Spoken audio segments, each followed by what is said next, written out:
Hey there, friendlies. Welcome to yet another fantabulous episode of the Beard Blades and Bushcraft live stream. I would like to know how everybody's doing, all 0 of you who are on with me right now, but I know that that will change. For me, I'm okay. I've had a very high octane 3 weeks, and I'm glad that they're over. There's Outdoor Dauber. How's it going, mister? You got a drink? Do you have a drink? Because I have a drink. Right now I have an empty glass. But when everyone's on, I will discuss the drink. So what's up, Outdoor? How's your week been? What is going down, mister? I would like to point one thing out. Boom. Boom. I still haven't lost either of them. Okay, no drink yet.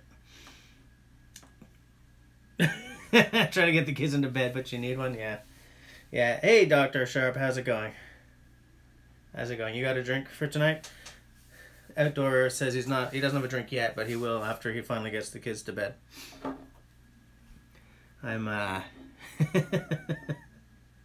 Yeah, as I was just saying, I've had a really, really high octane 3 weeks. 3 weekends in a row, man. And I said to Simon, and I'm glad that these 3 weekends are now behind me. Hey, Tyler's here.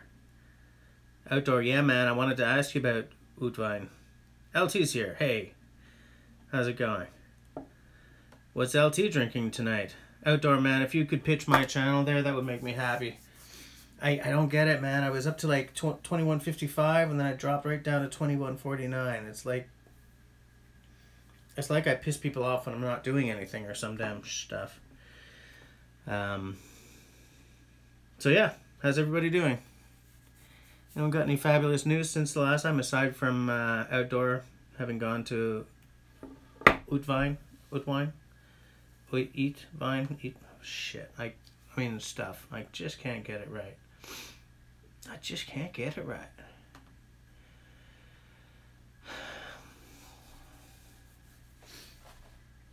I'm just gonna sit here until everyone's finished saying hi to each other. I'm hoping that this week will not be the epic disaster that last episode was with the signal and all the blah blah blah. I hope I didn't just jinx myself, but I'm on my 5G network instead of the 2.4 this time. Hey Serge. Hey Tyler, happy birthday. How old are you now?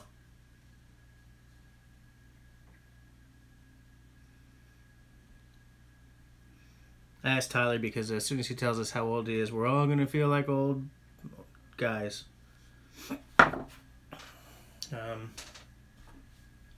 But yeah, so it's funny. This past weekend, okay, so 3 weekends ago, I played a bar gig, a pub gig at a usual bar that we play at all the time. But man, I would have loved to have hung out with Cole Cracker, man.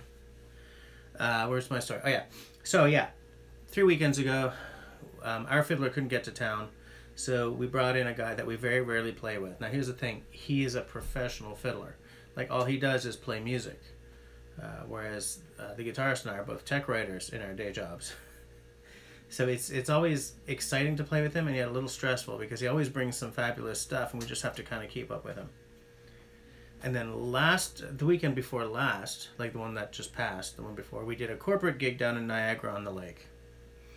And corporate gigs are highly stressful because you really got to be on your game.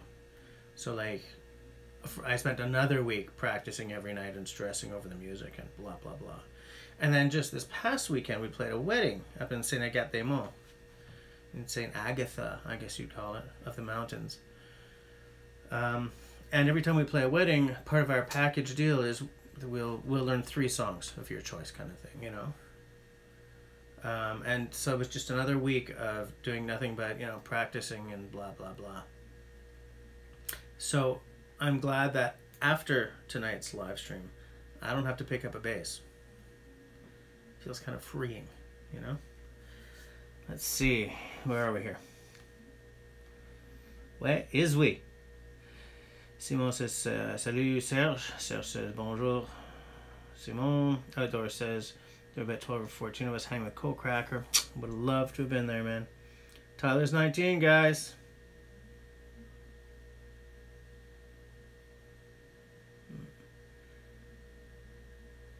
Just taking a look through. 19, man. Tripled your amount of private students? I call that news. Hold on. LT is either having mad noisy lagered sangran. Oh, or the sang d'encre. Okay.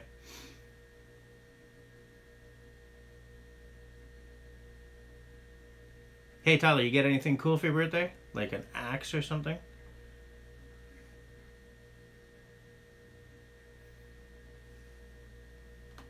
I go for the Tour du Diable. I have also two choices. I have either Boreal Rousse Amber Ale, because I do love me an ale. I like some malty goodness.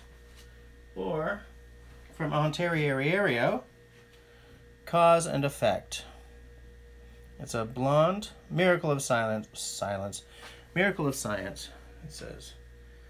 Purpose built. Craft brewed in small batches. A relationship between a set of factors is the cause. The resulting causal nexus of these factors leads to a phenomenon, which is the effect. In the case of our Nickelbrook Cause and Effect Blonde, it's the dynamic combination of malts balanced with bright hoppiness, which create a remarkably flavorful yet easy drinking blonde ale. Discover the phenomenon today.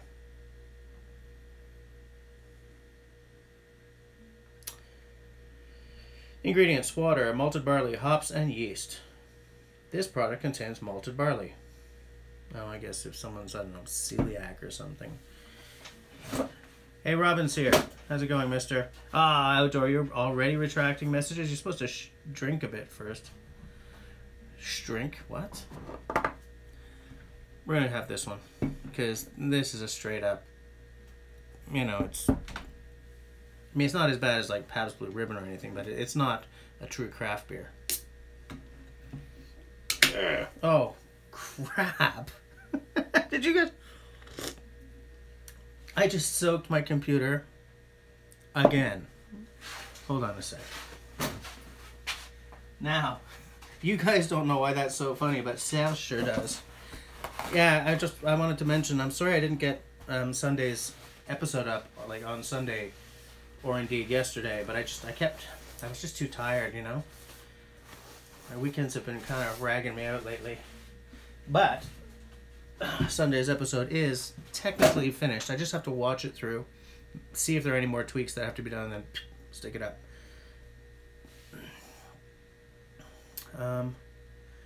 Oh jeez, man, I got beer all over this computer. It is a miracle that this computer still works. Like, considering all the all the stuff that has been through. You know what I'm saying? So, okay, yeah, there she blows. Thanks, Rob. A Bass Pro just opened near you. Wow. In Dartmouth, eh? Let's see if I can pour this without getting it everywhere. I'm doing okay. I'm doing okay. For once, I'm doing okay, because, man, I can really duff up the beer pour.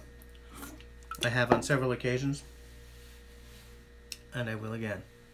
All right, so this is an ale, but with hops. Optimism. What?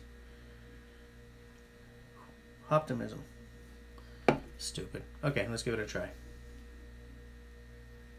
Hey, Serge, it's a family show.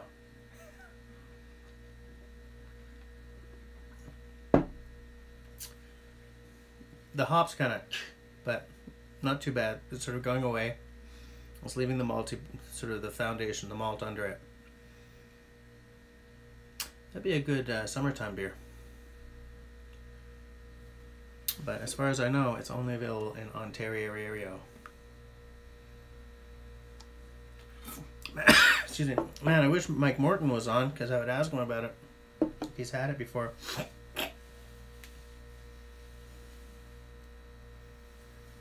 Are we back on the nutsacks already?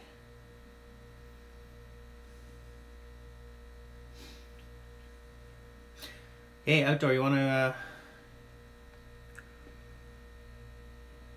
Two. I haven't burped yet.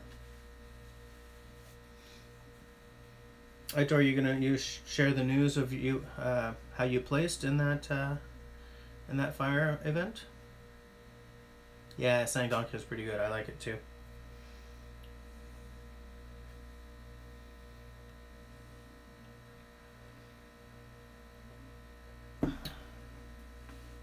Yeah, you know what? I wouldn't buy this beer very often. Well, I can't buy this beer very often. I bought it in Niagara on the Lake. But it's not bad. It's not bad. I don't like it when it's too hoppy. That's why I don't like IPAs, you know? I like me some malt. I like me some malt. You know what I'm saying? How's my signal? Looks pretty good so far. I think we're doing okay.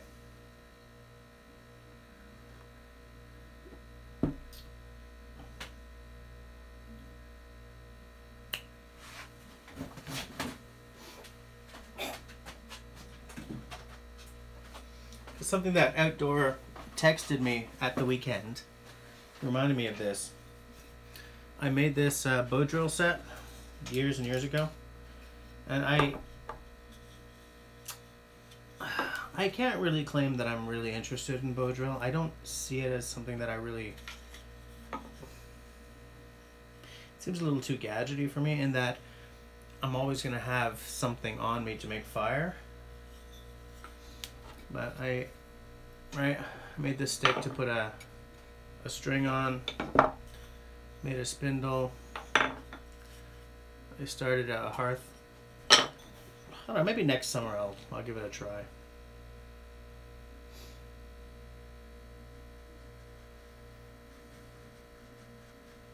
Yeah, Outdoor sent me a picture of he got a little plaque for being second place in the First to Flame competition. Wouldn't it be funny if I actually started a fire here while I was playing, talking to you guys, and then I burnt down the house? It's not funny. Shut up. But anyways, Tyler, you've got a new rocking chair, needs a blanket to sit on. Yeah, if it's a wooden rocking chair, yeah, of course you need a new blanket. In fact, what you need is a Hudson's Bay blanket. Like just a 2 or 3 point or something, nothing, yeah, not like the $1,000 special or $800 special or whatever they cost. I'm not actually going to start a fire with this. I just thought I'd bring it up because I don't know how many of you guys, obviously Outdoor knows how to use one of these, but how many of you guys do like a bow drill or even a hand drill to start fires? Like not on a regular basis, but often enough to say, yeah, I do that.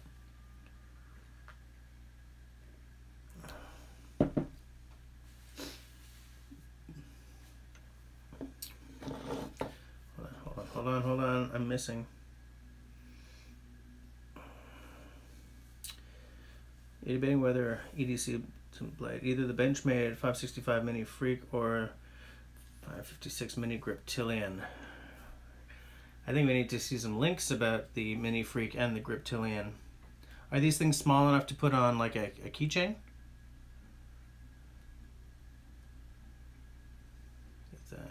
You're looking at the Benchmade, you got you some money. You got to start a fire at least once with a bow, maybe. I was saying bow drill is different. Whoa, Outdoor. What? Hold on. Let me go back to see if Outdoor said what he actually used. I just figured it was a bow drill, but I'm not sure. You didn't say, did you, Outdoor? Yeah. I have chosen to believe that it's a bow drill.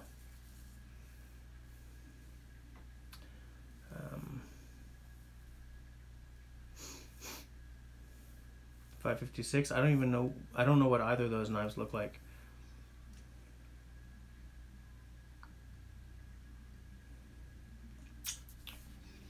I just don't know.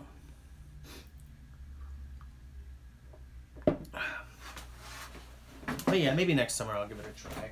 Like, I don't know if this stick is good enough. You know? Like, I don't know if it should be straighter or not. I just went with, like, I saw a bunch of pictures online and thought maybe I would pick it up like as a Bushcraft 101 skill or something. But I feel that, like, I should be throwing more effort into learning knots and tree ID and stuff like that. And, like, I don't have unlimited amounts of time to just learn everything. I would love to just learn everything. I would love to have 1 million subs so that I can quit my day job and do this full time and spend my time working on, there it is. That's what I was trying not to do. And spend my time learning my trees, learning edibles, you know, and doing videos about all of that. However,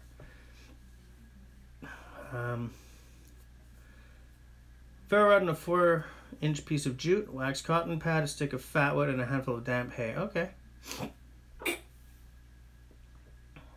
Okay. Oh, Simone's put up pictures of these. Because I'm just, by the sound of these Benchmades, they sound like they're pretty small. Oh, that 556 is a look that I like. That's a good shape. Like, it's real simple, I like it. What's the other one? 565.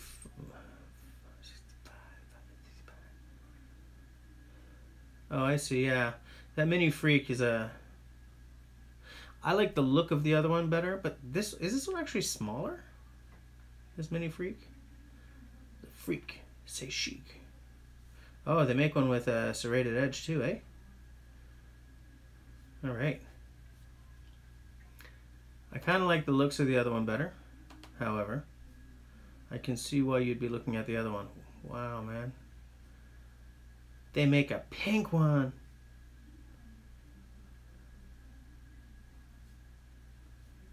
Mini Cryptilian. Oh, yeah, okay. Yeah, I see the blade shape.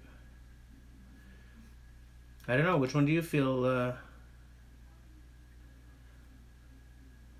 which one do you feel more drawn towards? Your bow needs to be longer, about from your armpit to your wrist. Really? It has to be that long? Holy snap. Okay. So to hell with it. Forget about it. I'll just get a bigger stick. Yeah, you think I should give it a try next summer?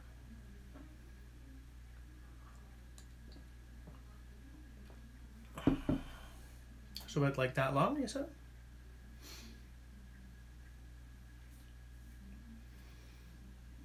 About that long? Okay.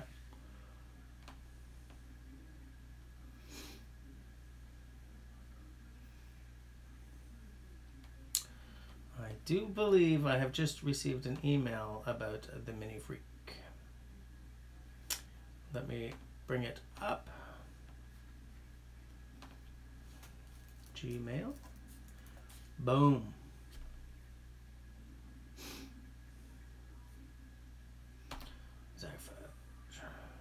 HorizonWonders.com. Boom.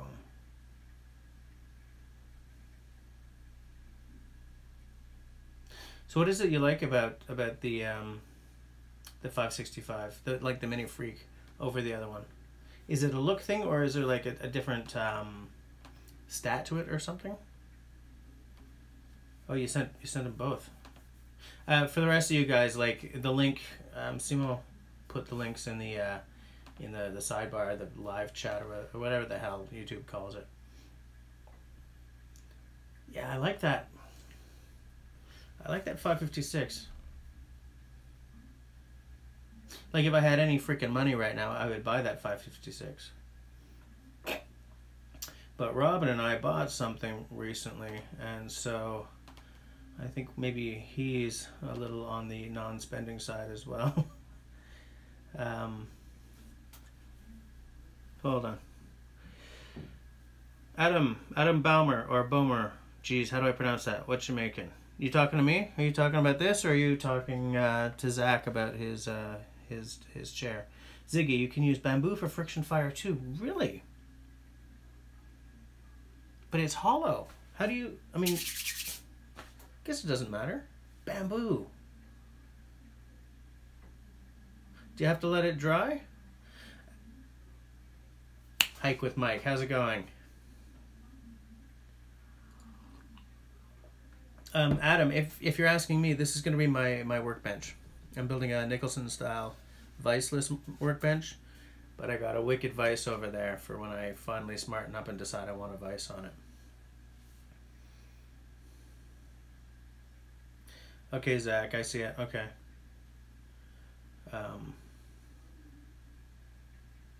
Oh, Simone, you got the center drive. Okay, yeah, I definitely wanna see that video. So yeah, Adam, I've been trying to build this. Well, Robin and I have been trying to build this workbench for. Rob, do you know how long we've been trying to build this? How many months we've been sort of doing this every few Sundays?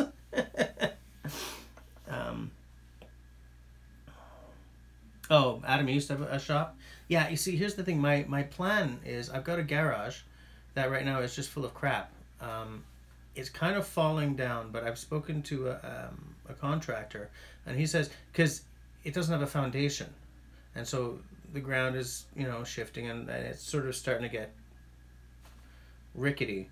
But the guy whose company redid my ground floor when we bought this house, he suggests we just knock out. It's all cinder blocks, okay? So knock out every fourth cinder block around the edges, and then pour a concrete floor that sort of, flows into where those blocks were to sort of, lock it in place. And then once that's done, my plan is to clean it all out, put some electrical sockets all in, some better lighting, and put this in there and build like a real bona fide workshop in there. Because this is not really a workshop. This is the unfinished part of the basement.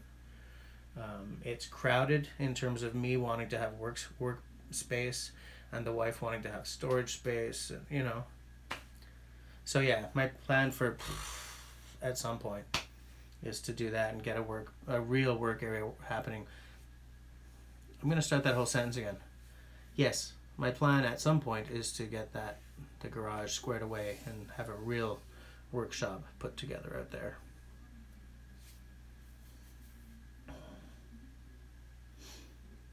Oh, hike! You're gonna be in the woods on Friday. Nice. Yes, Adam. At least I do.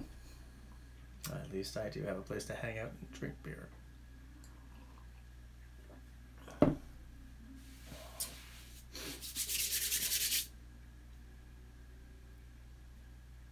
Did you guys hear that?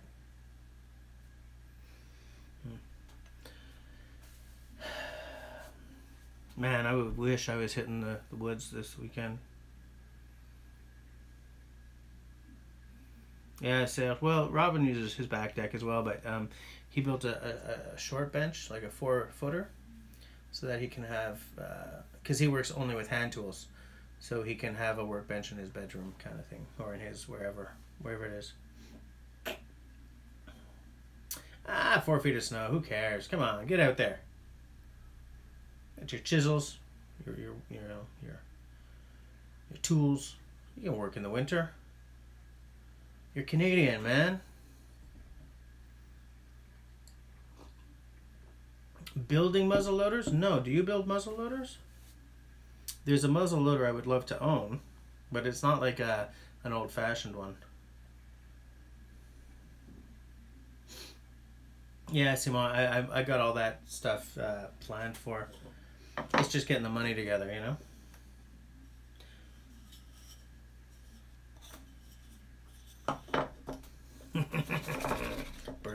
Burning down the house. I'm not really gonna do it. Yeah, Adam, do you build muzzle loaders? Oh, you build flintlocks. Oh man, do you have a site? If you do have a site, How the hell would you? Your dad said he started making woodworking videos on YouTube. Zach, man, get his channel. I want to see it. Yeah. 100 will be mandatory due to electric cars. I believe that. And I would like to have one at some point.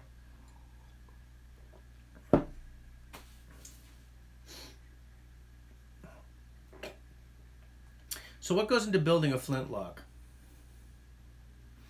Like, it's, you know, I mean, I know that at the end of the day, any rifle is a tube on a stock with an ignition mechanism. But, like, are they kind of blunderbuss style, or do you do like a rifled barrel, you know?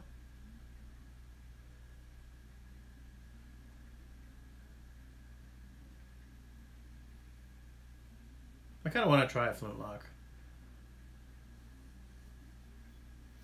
Adam, here's what I'll do. What I do sometimes is I'll make you a moderator for like the next 5 minutes, just so you can post some links.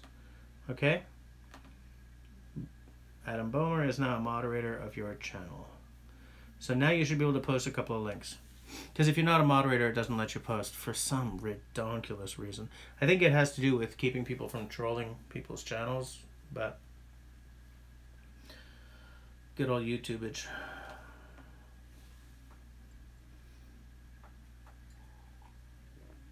Okay, let me see.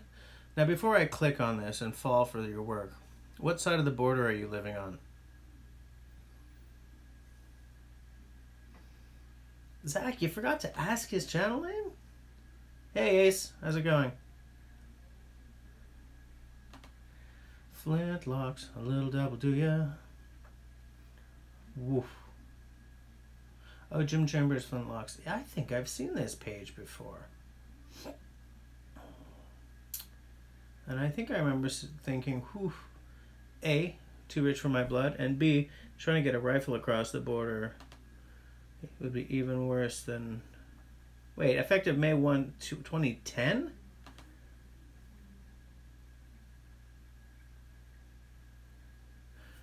Oh, you can buy them in parts.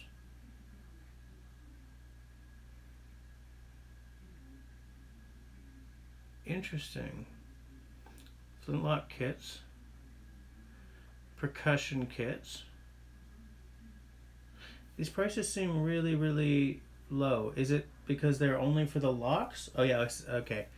Rifle kits are down here. Okay.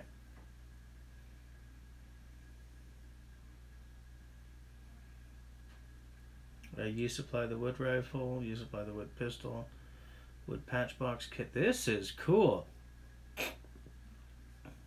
But trying to get it across the border would be probably nigh on impossible.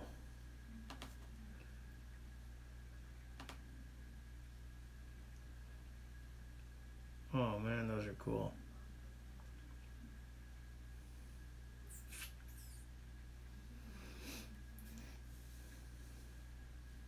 Yeah, those are cool.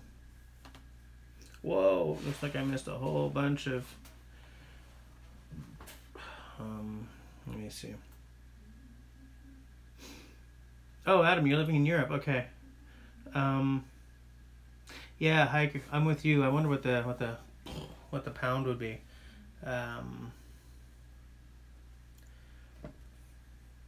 Like as someone who uses a 270 Winchester, I'm getting the feeling that something like that would probably kick the crap out of me.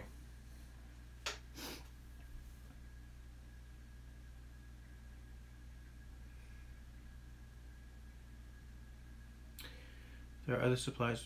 I don't know if a flintlock, like if a modern one is considered a firearm in Canada, because I know like antique guns are not considered firearms, but I don't know how it works if it's a modern flintlock. Oh, Zach, which province is he in? Wait, 3 provinces over? Is he here? Or is he in Ontario? No. 3 provinces. Boom, boom. Maybe is he? It's not the beer. It's the fatigue. Is he in Ontario?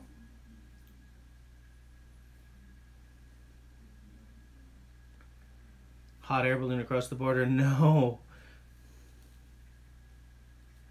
Ace, there's no way I would be able to handle that. Yeah, Adam, it's the same here. I don't know if it's 1860, but there's a... Hold on.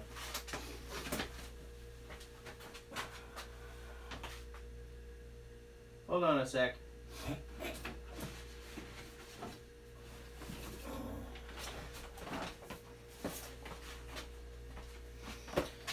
Here are the books from my two courses, my non-restricted and my restricted courses. Because, as some of you know, if you want to own a boomstick in Canada, you got to get licensed by the feds. It's an evolution of firearms. What I'm looking for, prove it's safe. Figure 1.2, the matchlock.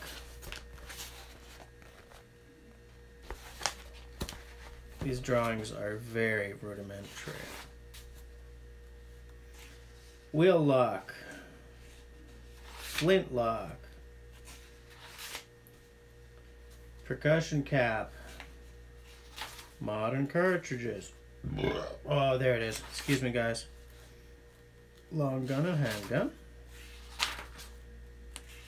Firing sequence, semi-automatic, pump action, this and that. What I'm looking for is the legality, not the 12 gauge. I thought that there'd be a, no, this is all just social responsibilities of the firearms owner, no, intentional misuse, firearm-related deaths and injuries, homicide, stats, example of homicide, what? Signs of risk, lost, missing, or stolen, secure storage, deaths, accidental firing, tabernouche, prohibited devices. Oh, hold on. Hold on now.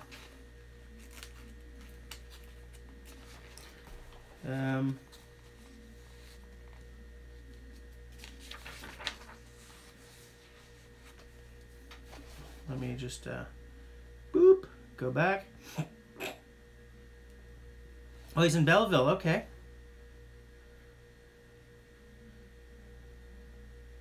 Jesus, 50 BMG? No. You have a vid of you shooting a 50 cal?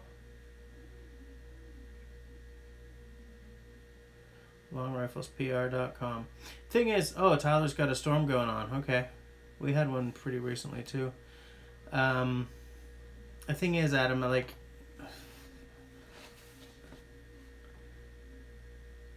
Rockford, Illinois. Yeah, man, I do. It's funny how I'm developing such a love of the methods and tools of yesteryear.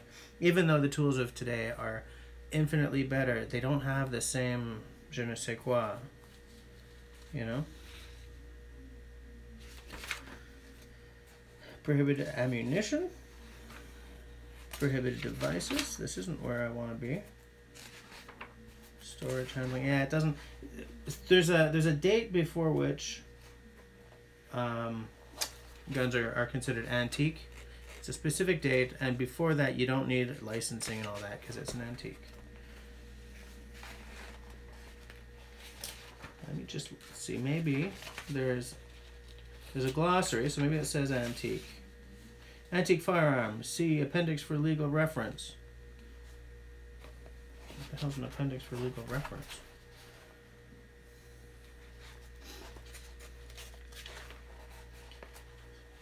Where's the appendix for legal reference, man?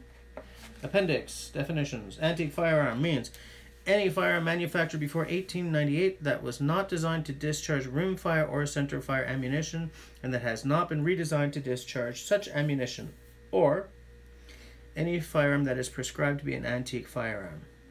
Arme à feu historique. So, I guess modern flintlocks, modern built flintlocks would definitely be considered firearms. So getting it across the border would be extremely expensive and timely.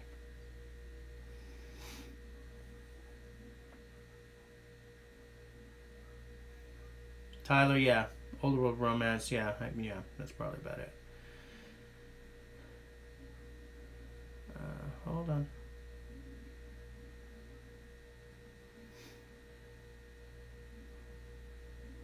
Hold on. How many potatoes does it take to kill an Irishman?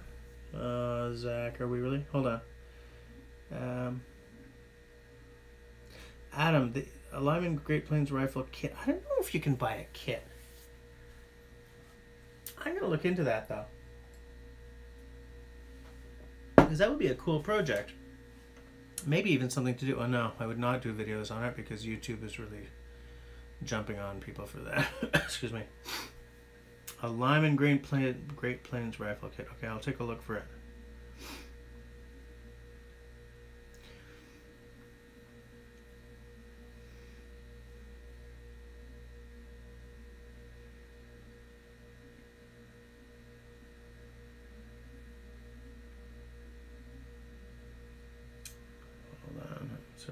I'm getting lost here, guys. Hold on. None? Ah, Zach.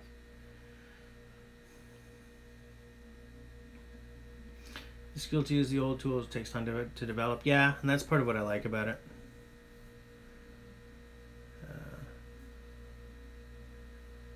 Just use the @ symbol and add the name. Yeah. Restricted?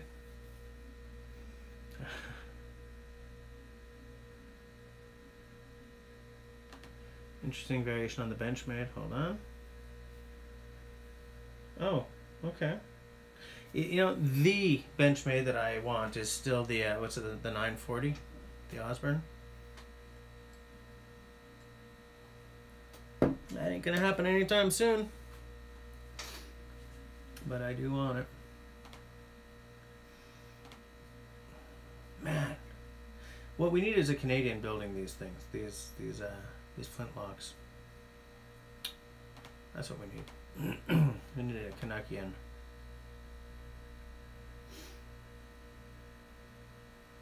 Yeah, that's the thing, LT. They're wickedly expensive.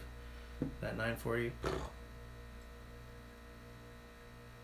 I just can't do it. Not right now. Not for the foreseeable future. And let's face it, do you think it'll get across the border? I don't think it'll get across the border.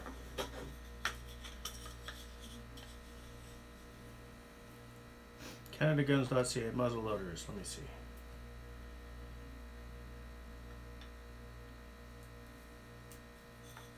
We plan to sell muzzle loaders in Canada.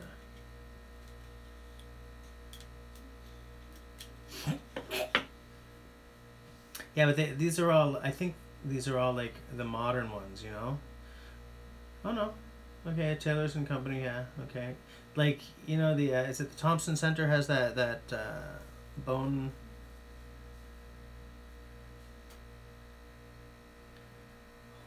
What's that brand name? It's like,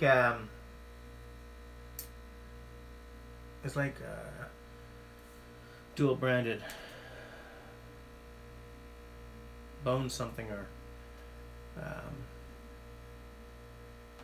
Tabernouche. What the hell is it? Oh, excuse me. The imaginary lines ruin a lot for the civil ones. Yes, they do.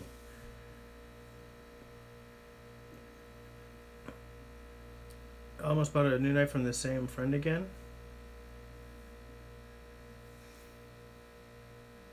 What stopped you? I know, 3.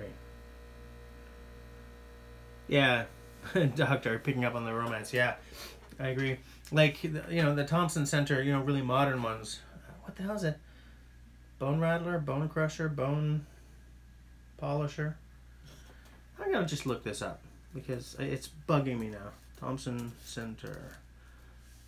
tcarms.com.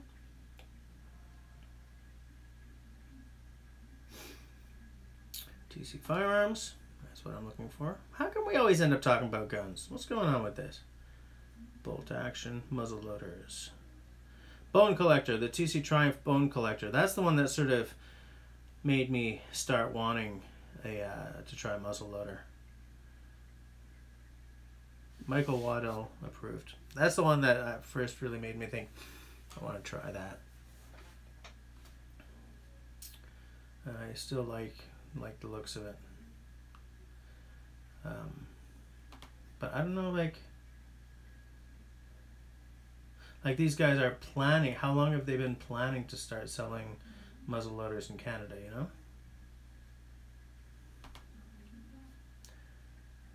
No, it's Bone Collector.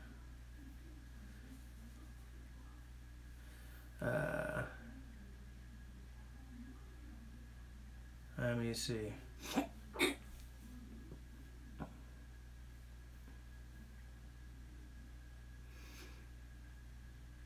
Yeah, Adam, it's anyway.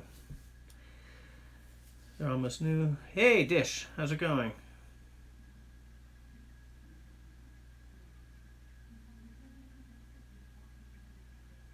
Oh, your math 12 teacher. You know, it's funny, Zach. I graduated from high school the year before you needed grade 11 math to get out of high school in Quebec. And I am thankful for that because I stank at math all the way through school. All the way. And I wish that I had not been allowed to stink at math. So my plan is to teach myself whichever grade Camille is in, I will study the grade above it so that I can help her with homework and not give her the fear of math that I was allowed to grow up with.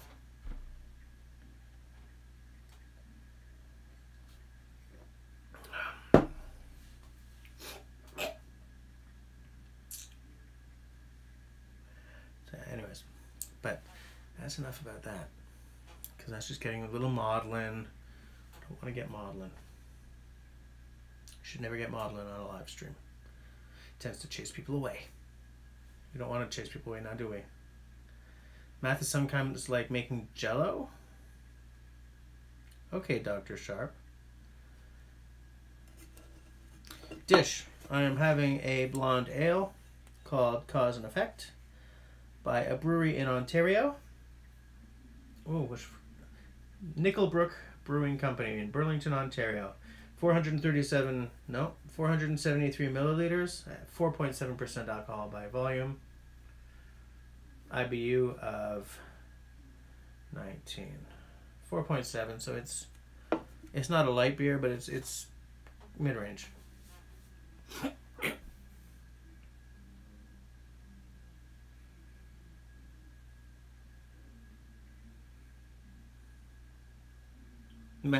Outdoor man.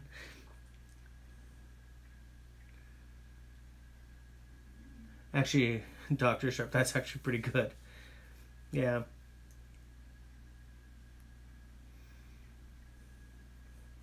Did you know 4 out of 3 people struggle with math?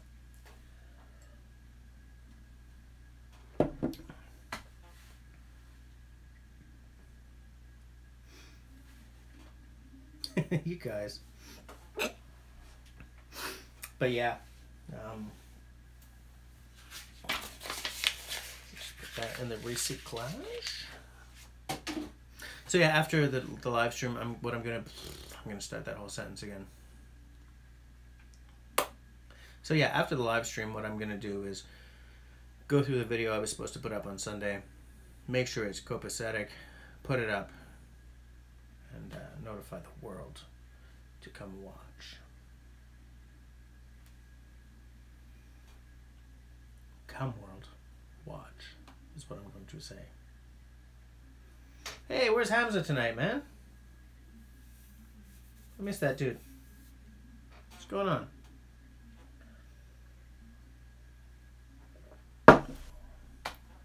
The end of the beer. Sure is the end of the beer.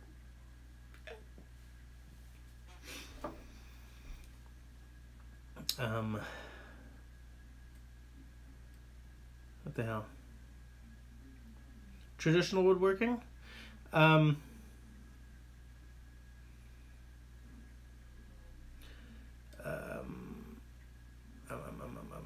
Sorry, I just got lost. Hamza's probably sleeping. I hope so, man. That guy, I can't believe it when he comes on. Yeah, I like traditional woodworking. I don't ever get to do enough of it.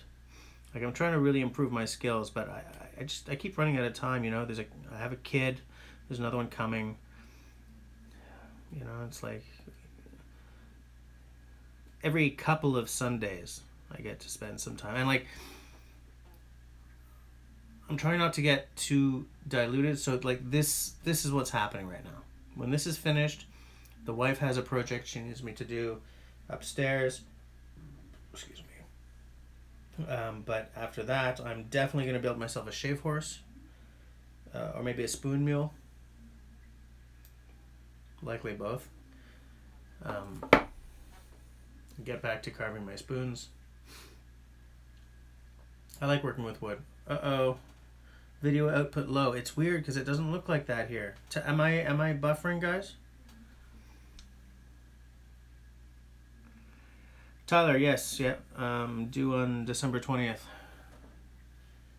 My daughter did a video on it, in fact. I guess you didn't see that. Looks great? Okay, I don't know. It's weird because it looks fine here too. It's just not so great here. Let me go to my Chanel.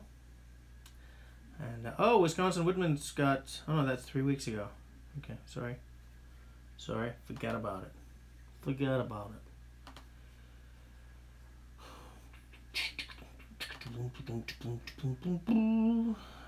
According to YouTube, I'm back down to 2148. I don't get it.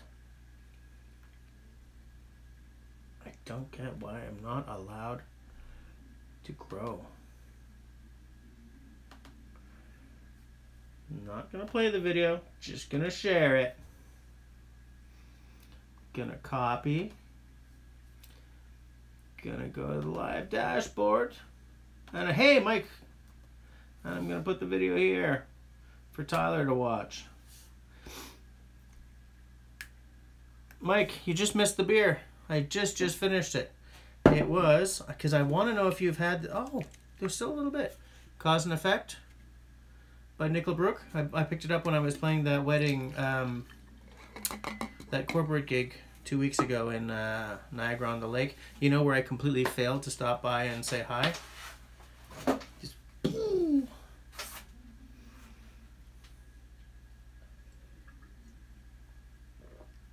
now it's finished.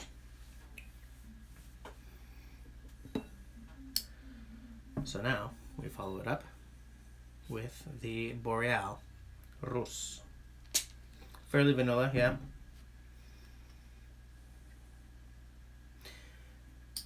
I very nearly hit myself in the nose with that. That was not my best move. Yeah, Mr. Chickadee, I like that guy.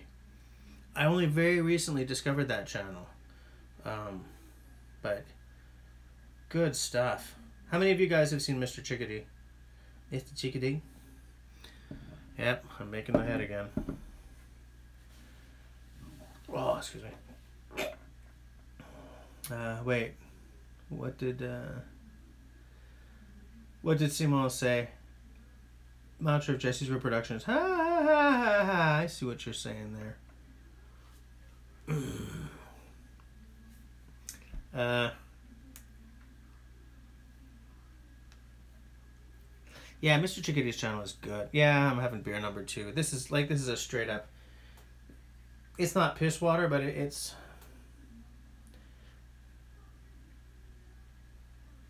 I don't know, what is it?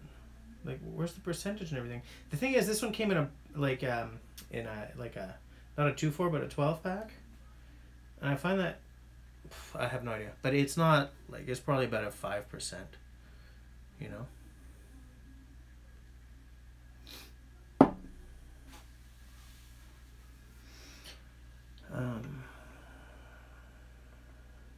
No, Mr. Chickadee is not like Sean James. He's more like specifically woodworking, less kind of homestead building. I love that channel. Sean James's channel, my self-reliance. If there are any of you left who haven't seen his channel, it's like, man, watching his stuff just makes me zen out. Excuse me. Wrangler Star started out similar, but then he sold out big. You know what I think the thing about Wrangler Star is that I think he reached the point where you can't do the exact same thing over and over and over again and still grow as a channel.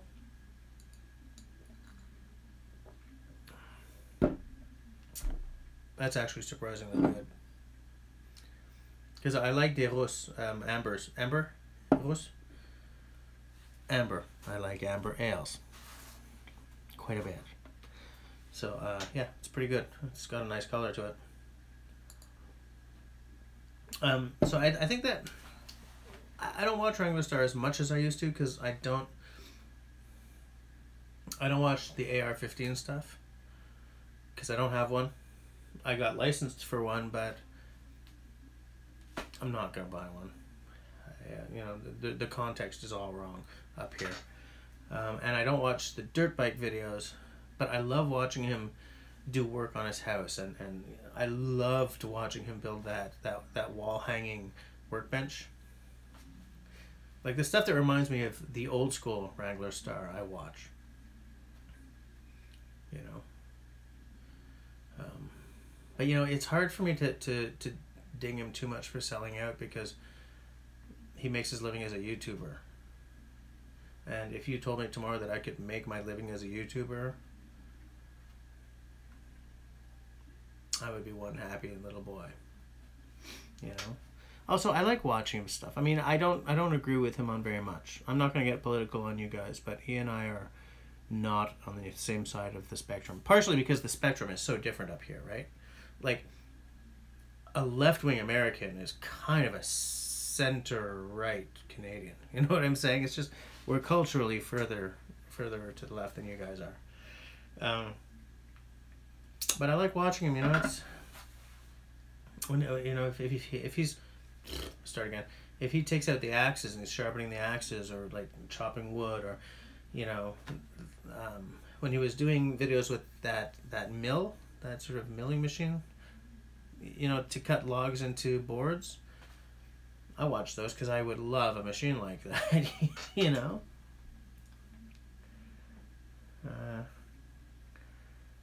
3 moderators. Oh yeah, sorry. I think I kept Adam on. Sorry, Adam. I forgot to switch you back. Adam Balmer is no longer a moderator for your channel. Ha! Take that. Let me go back. Oh, I missed so many. Okay, hold on. Mr. Chicken. Oh, you put up a link, Simo. Thanks. You're what? You're doing a wild camp Friday to Sunday with your girl. Nice. Well, waxing your handle. Oh, axe handles. Okay, I was like, dude. Wow. Are you gonna video any of it, or are you just gonna Instagram it, or just not show us anything about your wild camp?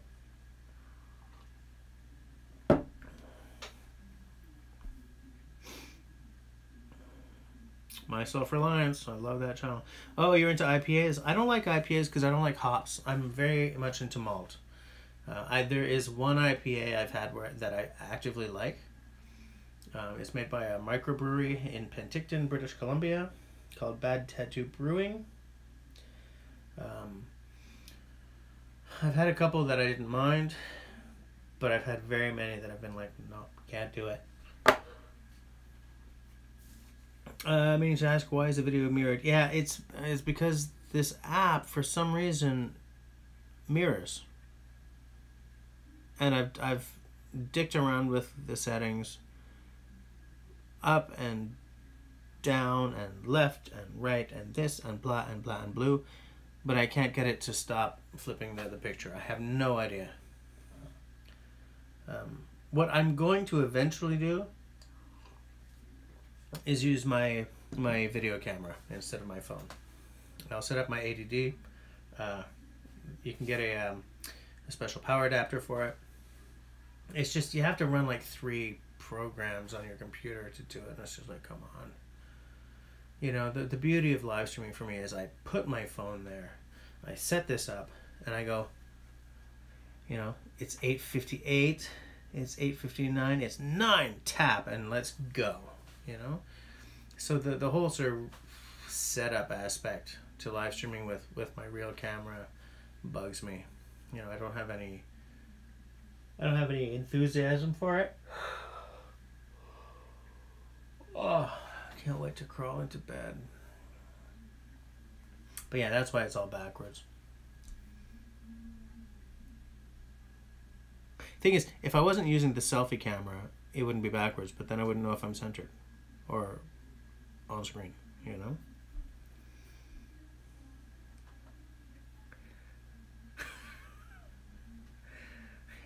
I see Outdoor picked up on on the waxing of the handle. Yes, I know. I gotta fix up that garage and move in. I may have to move in anyway, depending on next time my wife walks into this room. 110 or 220. We have same as in the States.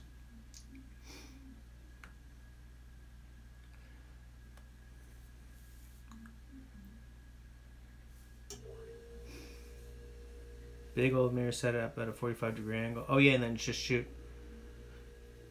Yeah, Ace, I do, but this is a better camera than the one on my computer. My computer is a 2015. Let me check that. It's a late 2015. Sorry. My computer is a late 2013 MacBook Pro. So let me tell you, the camera on it is no great shakes.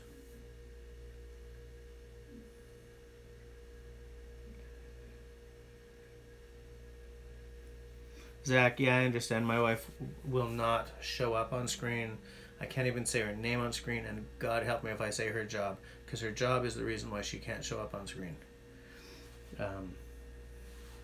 Everyone at her office has been told to stay the hell off of anything that could be traced to them, and because I use my actual address as the mailing address, when someone says, "Hey, I want to send you something like this knife," whoops.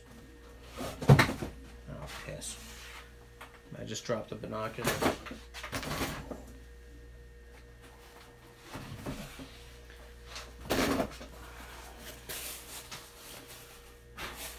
Just want to make sure I didn't bust my binocs.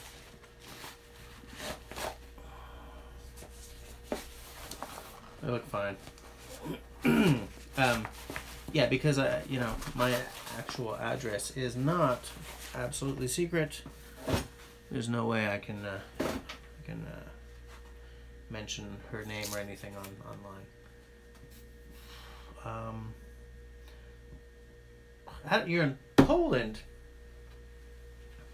I had a guitarist who moved to Poland with one of my basses. So if you know a guy named Jean-Michel,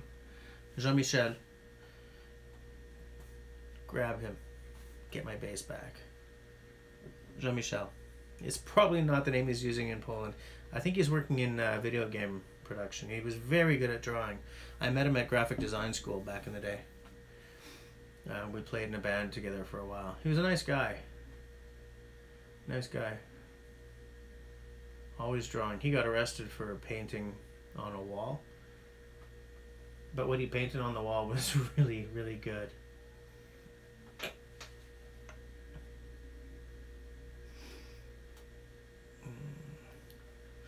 Simon, I think he's American. He's actually American. So what are you doing in Poland? Then you're going to Florida. It's gonna be stinking hot down there. APCS parts that are 10 years old or plus, yeah.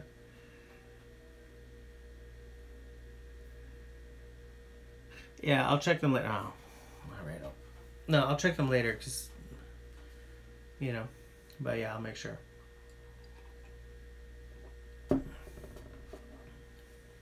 What my plan, well, as some of you know, we got really heavily shafted on a backyard repair job. There was a drainage problem. We got it fixed. It went from a $600 job to much, much more. And of course he pulled the whole, my yard is ripped up. And then he tells me, well, we discovered all this stuff and it's going to be these many thousands. And we don't really talk about it much because it's embarrassing, because up until that point we had heavily researched everyone we hired to do a job, and we'd been really, really happy with everything we've had done. And we just, you know, we got lulled into complacency, and this rat funker took us, you know. So my plan for fall was to build a Hackintosh. Probably throw like $2 or $3 grand at one, because $2 or $3 grand in PC parts can get you something sweet. It won't.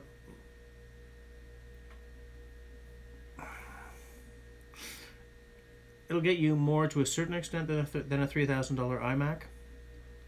It won't get you the 5K screen that the iMac will come with, though. But like,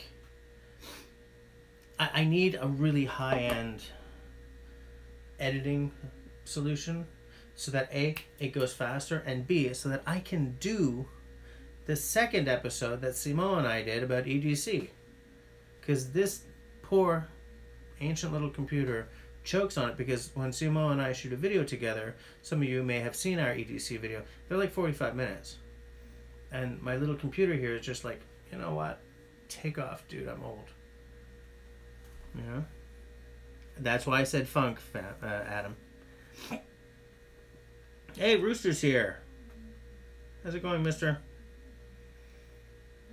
Hold on, I've been yapping and you guys have been talking. I just want to get back to... It's hot down there in Florida? Yep. Well, so Adam, what are you going to Florida for?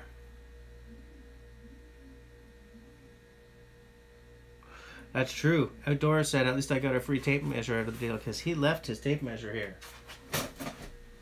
And I'm going to show it off again, because I like this tape measure for the fact that he knew where he left it. There are his initials. And he knew that he couldn't come back for it, because not only did he blow my yard to pieces and then put it back and then charge me thousands instead of $600, but he blew the bottom step off of the deck that my dad and I had built last year. And it's a pretty nice tape measure. So, am I right about that? Oh, Adam, you have family there. Okay, I get it. All right.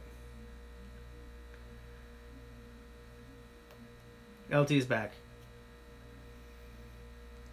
LT, I was just asking Axe Junkies or Rooster how the boys at Council Tool are doing, because they had a bit of an issue with a large storm recently. You may know.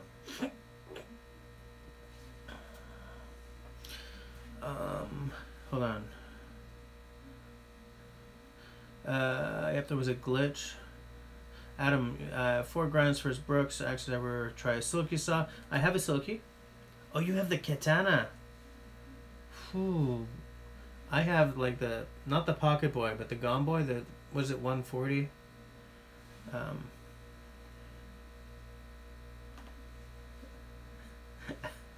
Adam. Power loss and lots of downed trees. Yeah, messed up roads. Absolutely. Yeah. Oh, they're back at work, Rooster. Good to know. At some point, I will be able to afford that axe that we keep talking about. Although I've been looking at their axes lately, and there's a couple of things I'd like to try there, but they're all like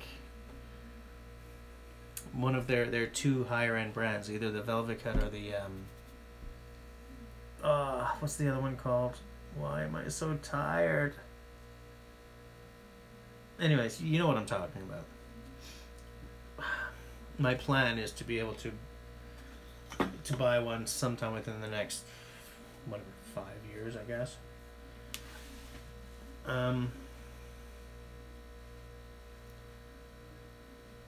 Woodcraft, yeah, and it's funny, guys. Like, for some reason, even though you look at the Woodcraft and the Velvet Cut, it's obvious what the differences are.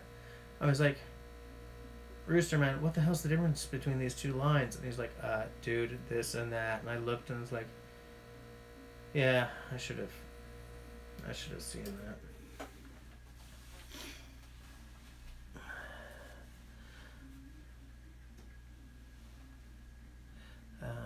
yeah, the katana is the big one. If we're still talking about silkies.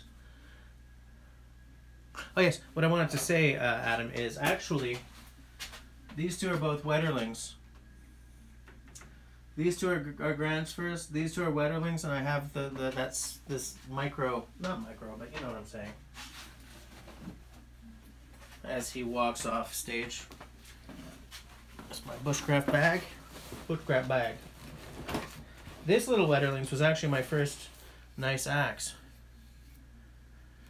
And this is the one I'll go to the grave with. It doesn't look like a useful size. It really doesn't. It's great for spoon carving. And it's a fabulous axe just to have around, like, you know, kindling and all that stuff. I can't open this bag without digging through it and pining for the forest. But, you know, that's how life is, isn't it? Anyways, yeah, I'm glad the council guys are back to work. Outdoor, that crazy humming that was just stopped is that freezer. Or the freezer behind you.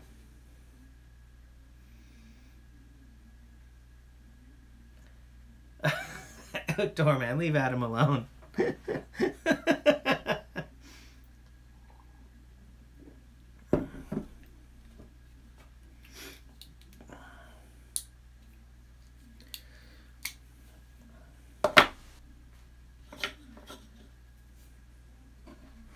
I'm just making sure that, like, I haven't dropped off, like, I haven't dropped my signal or anything, but I think I'm still good. Every time I do one of these live streams, I have to clean up the entire room afterwards again, you know. Adam can definitely give as good as he gets, eh? I'm thinking of trying that, what I call my reverse rooster sharpening technique on this new knife of mine, new to me knife, because it's convexed. But I've lost my mouse pad. It's in here somewhere. Because those of you, like, there's a bunch of you here who know what the rooster method is. Obviously, the, you know, Axe Junkies there does. But what I do is I flip it and I put a mouse pad down and rub across the mouse pad.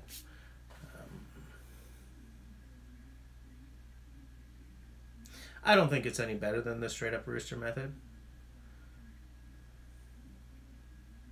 And in fact, I think the straight up rooster method is a lot better in terms of, you know, if you're holding an axe and doing my method, you're moving all this around, right? Back and forth, and hoping you don't, like, bop a beer bottle off or whatever. Whereas with the rooster method, this, pretend there's an axe head on here, is held like, I was about to say held solid, but I'm not great with English tonight. Held stationary, and you move the sharpening, the was it a plastering sponge, plastering chose? Une affaire là, Simon. C'est quoi l'affaire?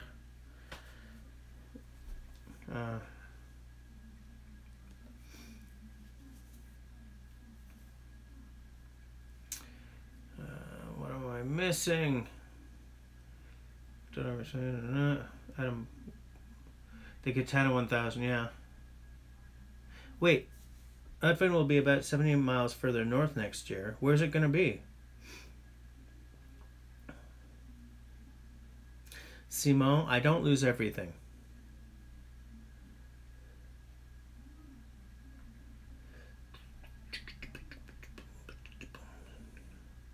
Yeah, Adam, the Katana Boy is the big one. They're expensive as hell up here, dude.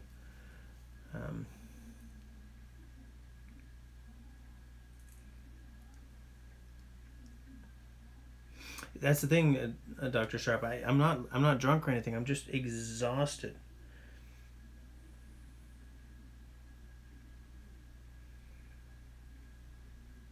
I can imagine, Adam. I can imagine.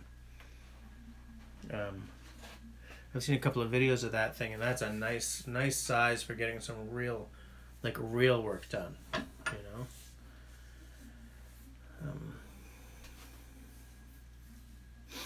Use the drywall pad stationary and take the axe to the paper. I think I just got to get better at doing it your way, Rooster. Like, it's just comfort that has me taking the axe to the paper, and it's because that's the way I've always done knives, right? But I'm convinced that I would get a good job done faster if I just put the axe down and rubbed the drywall thing across it, you know?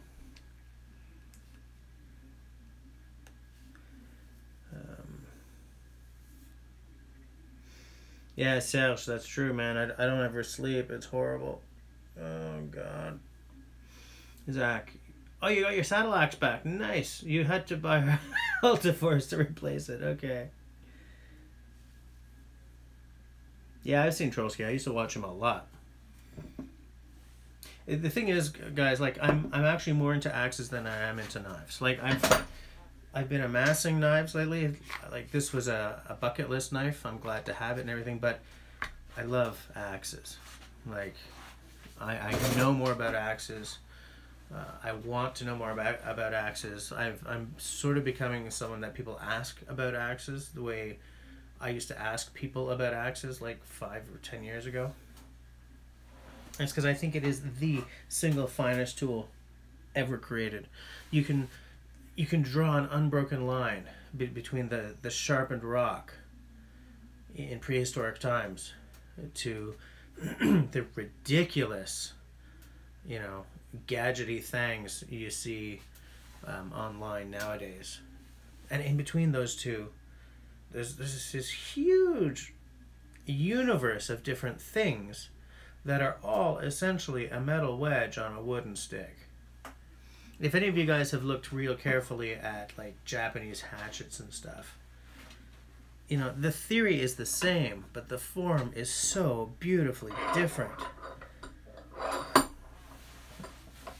I just, you know, and stuff like the these Gransfors and stuff where it's still got the hammer marks on it. You know, each of those marks is somebody, you know, holding it under the power hammer.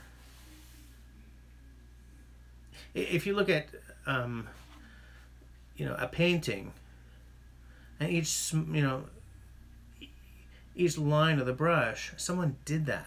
Someone very famous actually was standing there and moving and drawing that brush across the canvas. I see these axes the same way. Like each of those pound marks, you know, someone was standing there. Maybe he had his cup of coffee sitting there. Maybe he was having a garbage day. Maybe he had just fallen in love. But the whole thing is, he stood there, boom, and the mark of that moment is on that piece of steel. It's, you can't get better. You just can't do it, you know? Where am I? Sorry, guys, I got a little...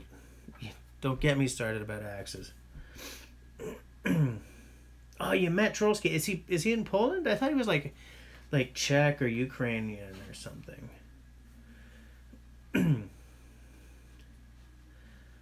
Ultiforce Holton Hatchet. Holton Hatchet. Yeah, I like that. There's a place here in Canada that sells those called bushcraftcanada.com. Yeah, I like the looks of these Ultiforce. I definitely want to try one out and get one, just to sort of, you know, see. I'm just taking a look. Check your PM for more photos. Okay, hold on.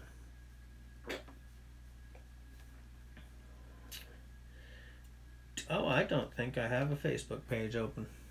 Let's do boom. If Rooster's about to show me something, I know I'm going to be like, oh, need that.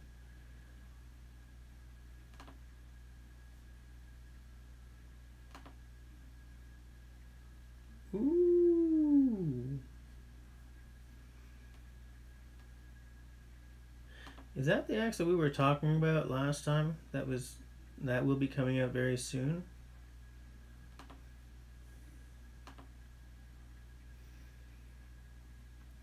very, very interesting.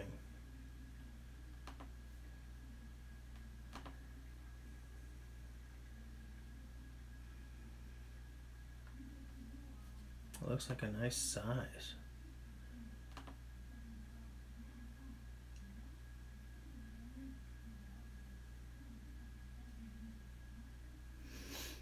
I'm liking that pole. I'm liking that pole. Can we show these pictures off?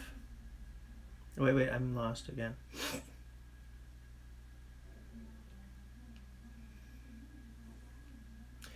Zach, the latest channel I've discovered was the one I was saying before about Mr. Chickadee.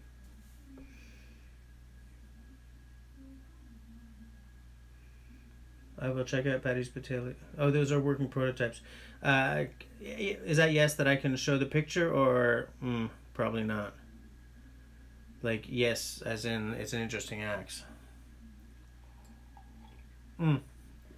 Okay, sorry, never mind.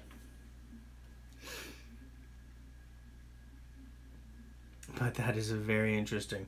I can't wait till that is no longer in prototype, because I would love to see that thing in person.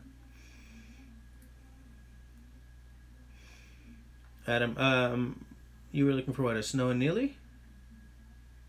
I'd like to find like a an old Snow and Neely, because I don't know if, like, remember how it was like they're made in America again, but they kind of weren't, and then some people were saying yeah, but no, and so I don't know if they're actually made, like fully made in the United States again or not, you know.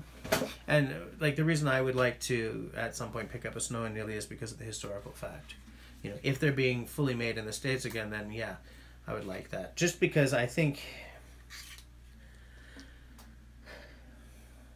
I think that any time a market like that comes back to where it used to be so strong, I think that's good. There is a company in Maine, sort of, you know, they were doing axe restorations, and now they've brought out an axe, but it's like $230 US or something. You know, what I will spend that kind of money, because $230 US, once you ship it here and you do the exchange.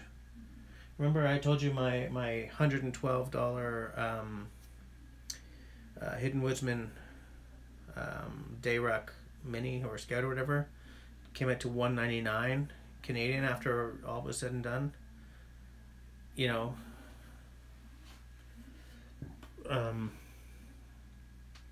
niche market. Yeah, you're right. You're absolutely right.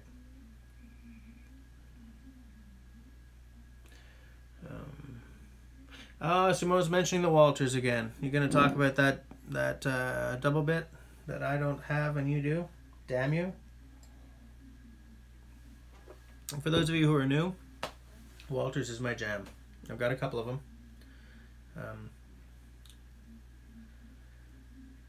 Well, it's not even just the tariff. It's the tariff plus the fact that just the shipping charge to go from the border to the Canadian side of the border jumps hugely. You know, like because for instance, shipping to Canada, you can't do that flat rate box. I'm just pulling one example, you know. And then there's the exchange, and it's like, you know, wow, this was $112 and now it's $200 kind of thing, you know. It's like, oh man.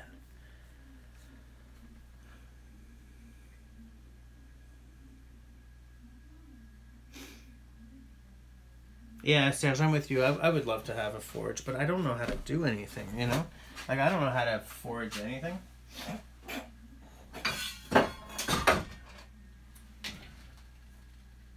I just feel the need to show off my first Walters again. When I restored this, I was very, very happy with myself. I think this was the second axe I ever restored. I worked very hard to save this handle and to not to sand off too much that the scroll mark would disappear. I should flip that over. You know, it's just a hint there, and like the white paint is still deep in there. And I left it there as a sort of an homage to the history of this axe. Because this handle is the single best axe handle I have ever held. Judging by the stamp, it's like probably around 1965 to 68. Probably closer to 68.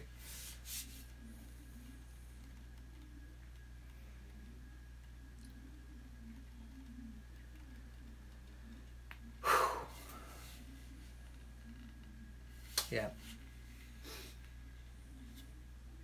And it's crazy that like you can't find anything about Walters.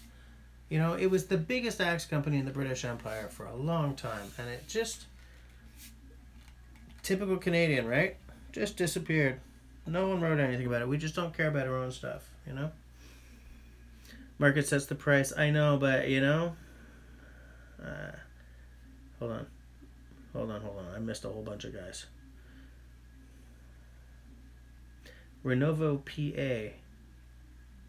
Outdoor, let's talk about this on, like, we'll take it offline. Because if there is a way, next year's tough because the wife will be on mat leave and then I'll be on pat leave. So we're essentially spending the year at 50% income. So I don't know if I can go anywhere. I wanted to take a weekend canoe course. I just can't do it next year, but, you know.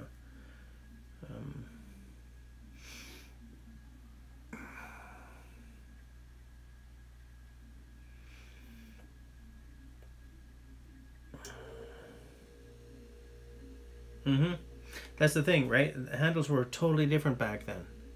Totally different. Like they were crafted. And not many companies craft handles anymore. You know? Like you go to a big box store and you buy a handle and they're like straight as a board. It's like they just send it out the door. You know, messed up grain orientation and blah and blah and blah. Even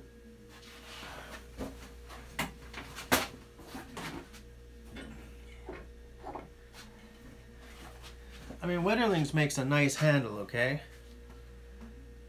But they sure as hell ain't perfect. You know, sometimes you get, and like this one, right? Craig Rooster will tell you what we say about heartwood and sapwood. I kind of don't think that for an axe of this size, this is the Scandinavian forest axe size, I kind of don't think that for an axe of this size, it really matters much. I mean, it's not a terrible, that's as horizontal as I'd be willing to go though. 45 degrees that's my max. Right, like this whole two-tone wood thing you kind of don't want. If it was any bigger than this, I would have a much larger problem with it. But at this size, I don't, as I said, Craig might disagree with me, but I don't think it's that big an issue at this size. This is also, let's see those initials, this is going to be my daughter's when she gets old enough. Well, it's already hers, she knows.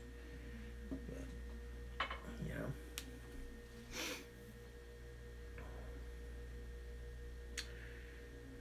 Hold on, I'm going back because I'm missing.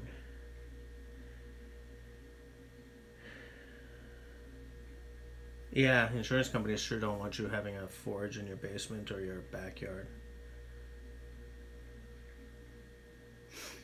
I'm not going to put an octagon handle on it. I don't know how to make an octagon handle.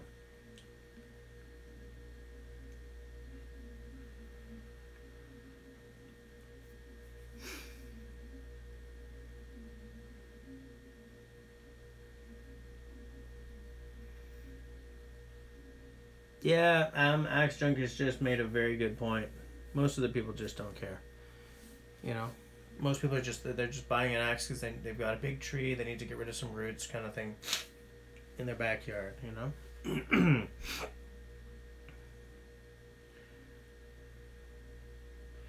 Oh, and Roost is going against what some of the philosophy I read out there is, or see, or hear, or blah, or blah. Because that's true, heartwood used to be sapwood. That's a very good point. Of course, Serge is pessimistic. He's a realist. Whoops. Come on, guys. You should know that. Know that by now?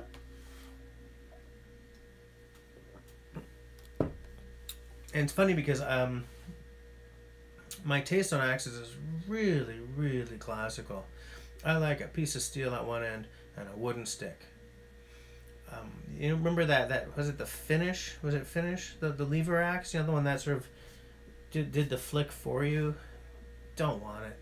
Don't want that Fisker's garbage. I don't want anything with like a fiberglass handle. I have a maul with a fiberglass handle because it was cheap as chips. It was $50 and I just needed a maul. Because my mother-in-law needed a bunch of wood chopped. I hated it. It worked like crap.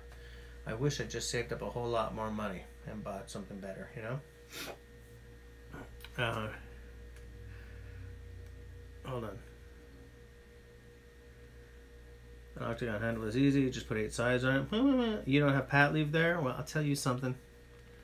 Pat leave is good because it means that I can play an active role in the babyhood of the baby who will be here in December.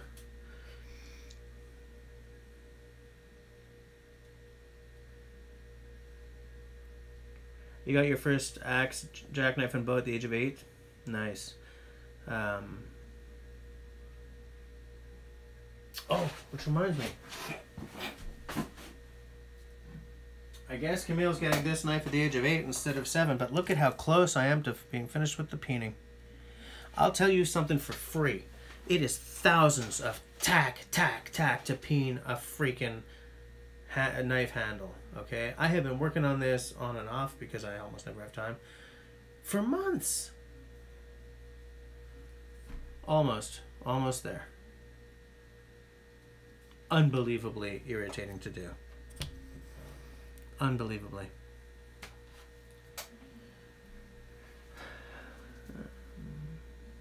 The university study that shows that there is no difference. The sap is chosen because it looks cleaner and they can... Really? Okay. Interesting. Interesting.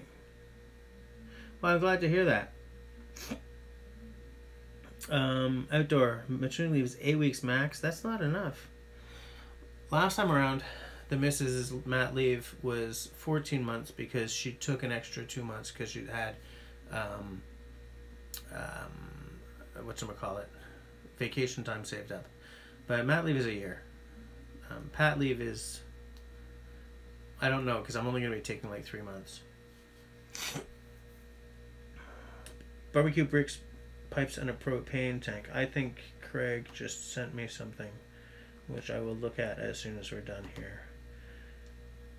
Man, half the windows I have open here are firearms, guys. But that point made earlier is legit. Outdoor people, just by default, you know, use firearms or are into firearms in some way. Oh, I'm allergic to something here.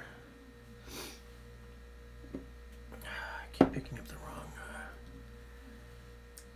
Wow, we're already at 22:29? Oh, links to Scary Sharp videos? Okay.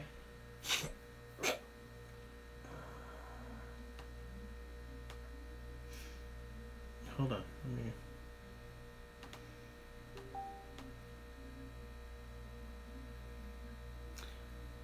I can just post those here, right? In the chat, Roost? Roostation?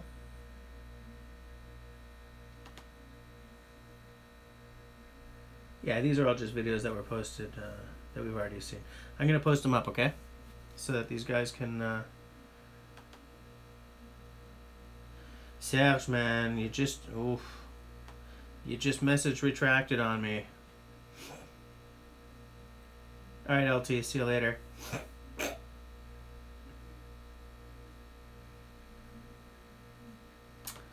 me just grab all these whoops, let me just, piss.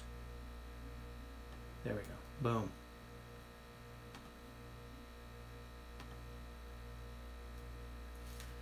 You guys might find this very interesting if any of you guys are looking for...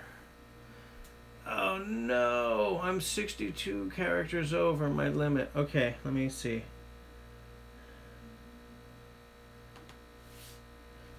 Okay, so I gotta take some out.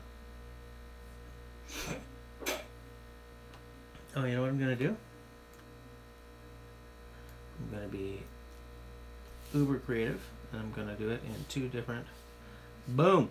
So yeah, these are all like videos about getting your axes scary sharp. You might find them interesting. I've seen pretty much every one of these videos. Several. Oh, I don't think I've seen the Whiskey River Trading one. There's a Kyle Noseworthy video there, bringing the Newfoundland to the show. Sales, you're just being a jerk now. But I didn't have to pay either, because we pay in many other ways.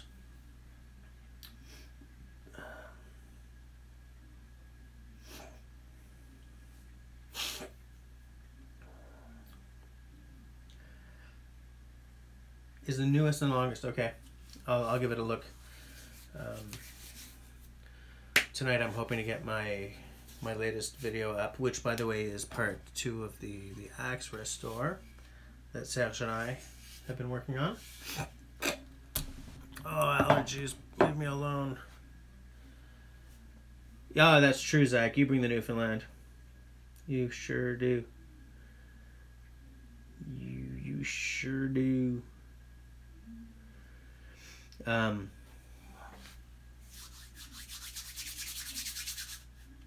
lost. I don't know what I was about to say.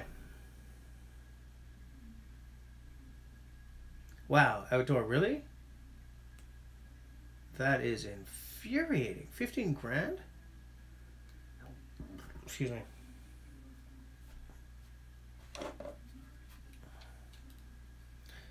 I'm not going to get political or anything but oh. Hey, no problem, Adam. You're not checking out on us, are you?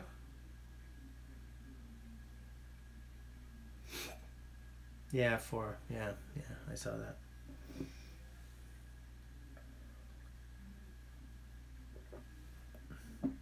You know what I would like to try? Here's the sucky thing about living not near any of my YouTube friends. I would like to do a video on that. What's it called? The chopper one? But I don't really want to buy one to do the video. But I think it would be interesting to do that video, just to sort of discuss like the tech behind it and stuff. Because a lot of people think that there's too much gadget value there, and I'm not convinced that they're not right. I would love to do like more stuff on malls and stuff. But I don't want to amass like 100 axes either. Do you know what I'm saying? Like if I get many more axes than this, I'm gonna have to find a way to give them away or something, like do giveaways where I can afford to ship them somewhere, which seems impossible. Because I don't want to end up with a bunch of axes that never get used. I think tools need to be used. You know, they're maybe they're not living things, but they feel that way to me sometimes. You know, and like if an axe is just sitting there in the corner, someone out there could be loving it. You know? So though there are a lot more axe videos I would like to do,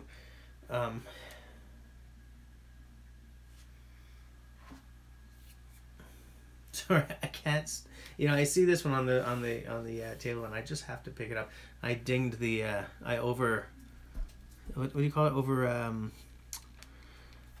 Overstruck. Right there. Almost never overstrike with something this small, because I really often when I'm using this, I'm holding it like right there. You know, either cutting green peppers or making feather sticks or whatever. But I love this axe. Part of me would like to do a video on a bunch of these sized axes, you know? Because it's a size where the usefulness is not readily apparent. But there are many things that you can do with this size of axe that you can't do with a bigger one. I mean, these are minuscule, right? These are diminutive. Whoa! I'm missing stuff here. Wow, that's a big premium you pay.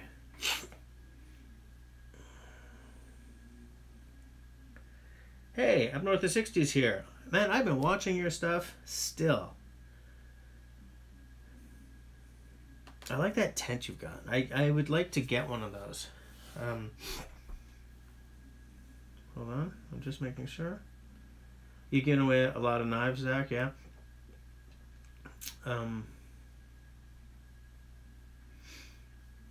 What was I saying?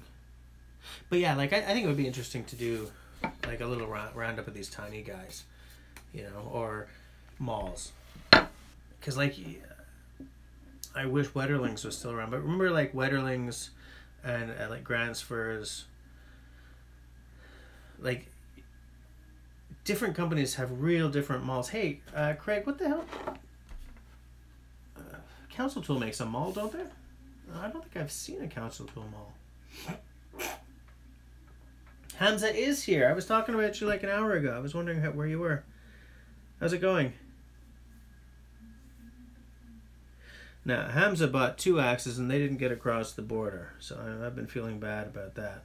Did they ever get cleared, or are you kind of out the money?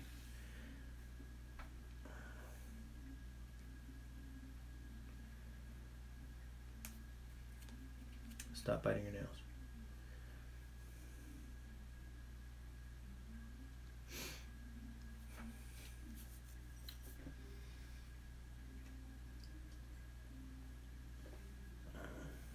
I'm just trying to catch up with the live chat here.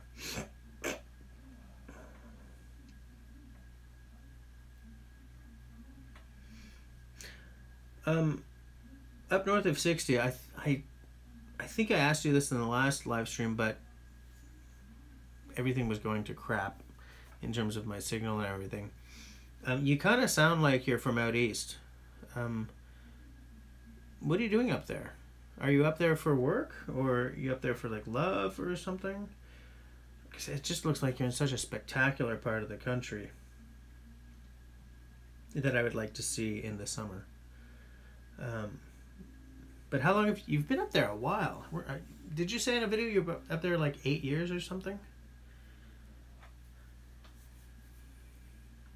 Because I think I remember telling you that my brother was up there in Yellowknife as a pilot for a while. But like, what else do people move that far north for? Like in terms of work, there are science guys like up in Alert and stuff, I guess, unless they've closed that now. But like, well, what would somebody move north for?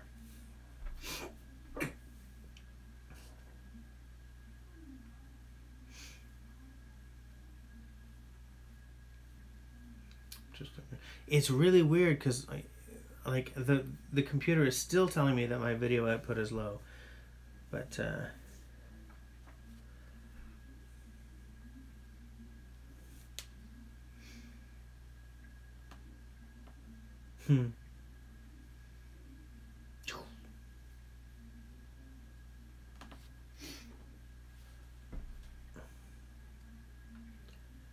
everyone's just saying hi. Money and craziness moves people north. Fair enough. I would also move north to get away from the stupid heat and humidity, because Montreal in the summer can be devastating. And it's funny because it's not necessarily hotter than some other cities, but because it gets so sticky, I just like I you know.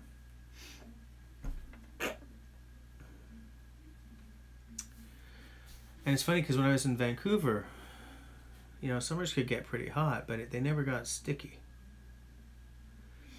And you can really handle a lot more heat when it's not sticky, you know, when it's not humid. Oh. Now, mosquitoes, black flies, blah, blah, and blah. Problems, right? But still. Just soak your clothes in permethrin, the way Sean James does, and you're saved. I'm not sure if I would feel safe just soaking my clothes in permethrin and then like sweating in them though.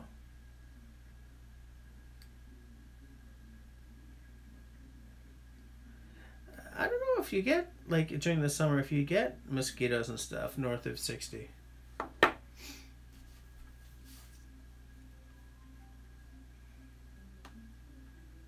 Like when you're that far north. 16 years ago. Oh, yeah, and you are from Eastern Canada. Okay.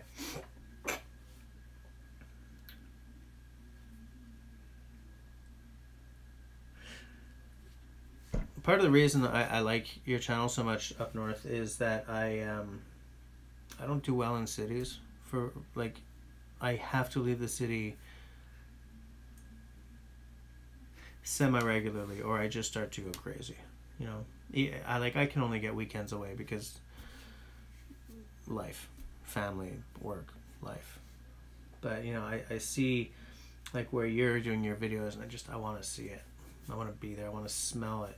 I want to feel the air, you know? I'm going to go north someday. I'll go during the warm season because I ain't 20 anymore. I don't deal with cold the way I used to, but I'm going to go north at some point, just even for a while. I want to see it.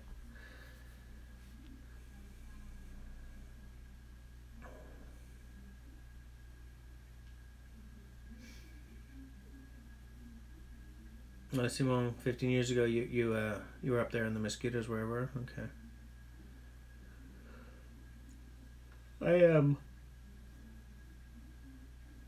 Excuse me. I have 2 cedars in my backyard, and I find that cedars really bring the mosquitoes as well. I wanted to put in a bat house to sort of deal with the mosquitoes, but my wife was like, "That's not happening." Okay. Stupid horseflies, yeah, man. Holy crap. Last time we were up in the Boreal. Man. They really take a bite out of you.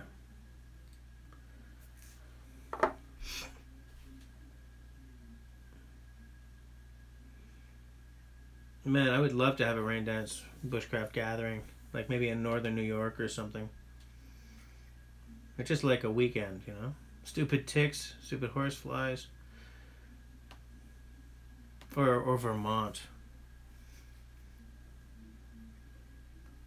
Here's what we should do. We should plan for the summer after next. Do a get-together in northern Vermont or northern New York. Breed dragonflies, they eat mosquitoes. Man, there have been so many dragonflies around this summer. Dragonflies are everywhere. Grasshoppers are everywhere. I've even seen a couple of monarch butterflies. Not enough to make me think that the world is saved, but, you know. Outdoor. Yeah, like. Yeah, up north. I think you're right. I think you're right. And it's funny because I'm not that bad with cold. Like if I have a warm coat, I don't mind the cold so much. But I don't know I've never had cold the way you probably have it, you know? I've been to -40. I used to live in Winnipeg, okay? I know what cold and windy is like, but I don't know what north of 60 cold is like.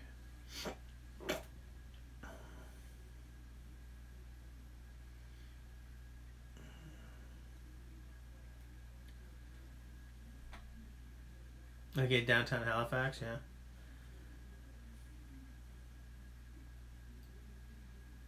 Yeah, sales 2020. Man, I would totally plan for that. You know, if there was someone south of the border who would work with me to plan, like just a weekend up. I'm just saying, like Vermont or New York, just to make it more central, you know, because otherwise I'd say, let's find a campsite in southern Quebec, take the place over. Like all 10 of us. And maybe that year I'll also check out Woodvine, you know. Dr. Sharp.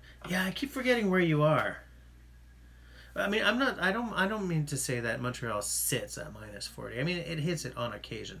It's usually like, you know, the late -20s, but it feels like -30s with the wind chill kind of thing.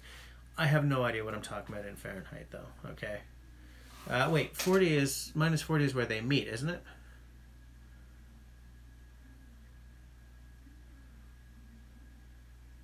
Southern Illinois, okay. Yeah. Kujawak is freezing cold on winter. Yeah. I see another message retracted.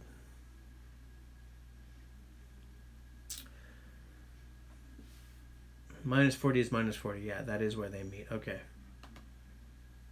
But like I'm not trying to make start again. I'm not trying to make myself come across as a hero. Like we really don't sit at minus 40 for weeks or anything like that. You know? Oh, Outdoor, you're out of here? Come on, man. You haven't even said nutsack yet. No, that's not true. You have, haven't you? All right, have a good night. 14 minutes left of the live stream and he's leaving. Is that insulting or what? Guys? Guys? Insulting? Right? I think so, yeah. I think so. 3.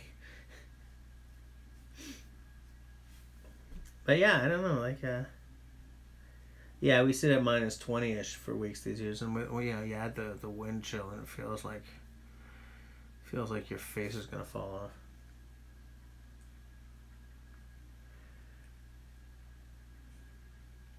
I love how all the Canadians are like, yep, we know cold. Yep, sure thing. Because no one here right now lives in like Victoria, BC. You know?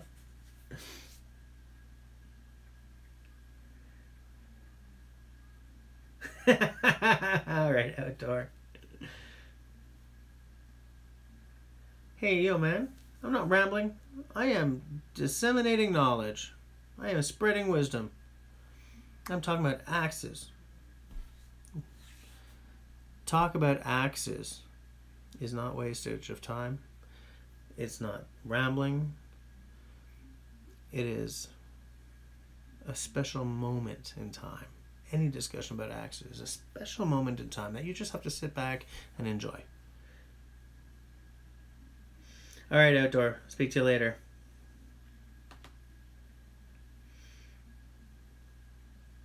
Remind me again at some point by text where Udvine is next year. I don't think I'll be able to go because of the whole Matt and Pat leave thing, but let me know.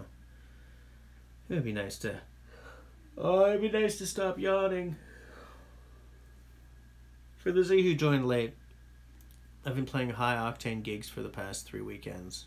So I've been practicing every single night. And I'm just so pleased that I don't have to practice tonight because I don't have another gig for the next few weeks. Education, inspiration, and enabling axe addiction. Hells yes. It's an honorable pastime, in my opinion.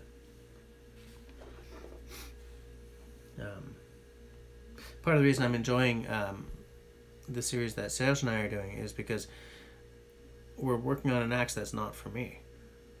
You know, it's not going to be mine at the end of it. And this is the first time I've worked on someone else's axe with them. So I'm enjoying this series. It's a very short series. Now, Zach, that's unkind.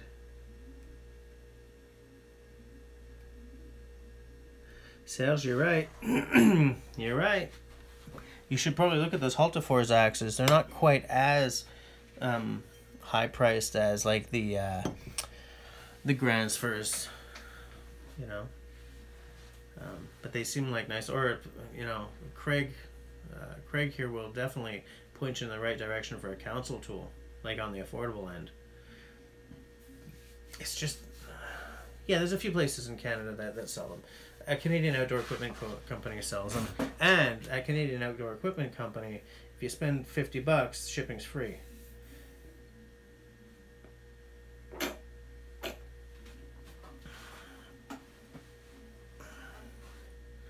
Oh, what am I allergic to in this basement? I'm sitting here and snorking and hawking all night.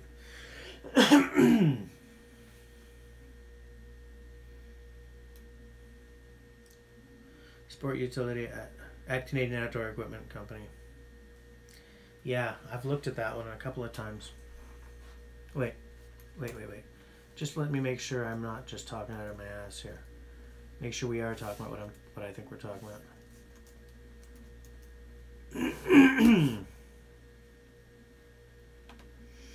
Axes. Council tool Haxes.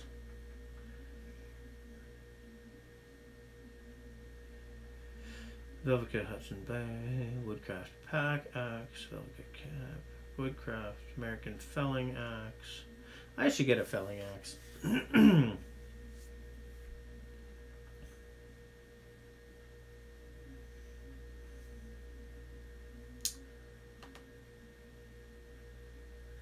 I do not see the sport utility.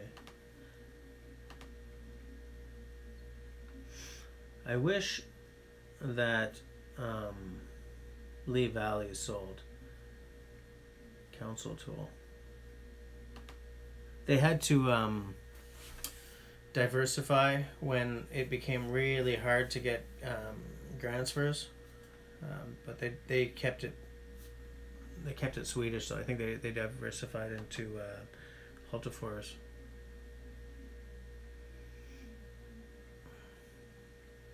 Yeah, Zach, it looks like a nice axe. Absolutely. 9 more minutes, guys. That's what I meant to do, sorry. 9, what? Yeah, Serge, man, ask for your birthday. That's what you do. That's the way you do it. You play the guitar on the MTV. What? What? I'm just seeing what it is that Lee Valley has in terms of axes. Yeah, they got the classic from Hultafors. They've got this weird Veritas bench axe, which I mean I like Veritas tools, but I don't like that. I'm not gonna do it.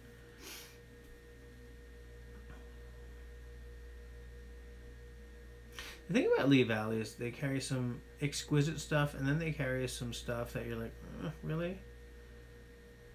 There's something here called the Yankee Hatchet by Adler, which is a German family-run firm. Oh, did I just get... hold on. Hold on. How is it? The brace behind me. Is it the French one? Hold on.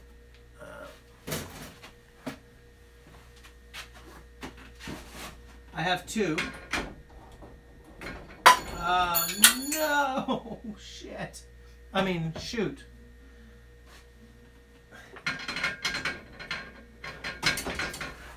Sibolak, man.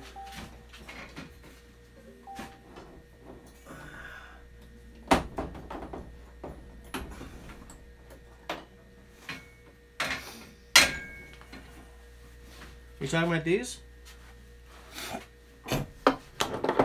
Oh, see you later up north.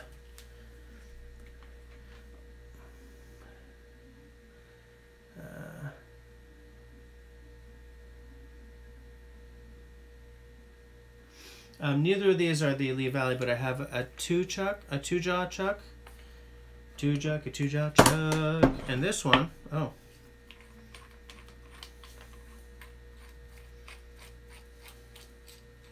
This one's a 4. And they're both ratcheting. Ratcheting is important. If you're going to get a brace, get a ratcheting one. I'm just going to put these here for now. Because that way you can... And you don't have to like go all the way around. It's good for a smaller... ouch. It's good for smaller spaces. Yeah, up north. I hope we see you next week. Giving us stories about the north. What I would like to do is ask up north of 60 about that tent of his. They're expensive, but I would love to have one of those canvas tents. Put a wood stove in there. Camp. You know.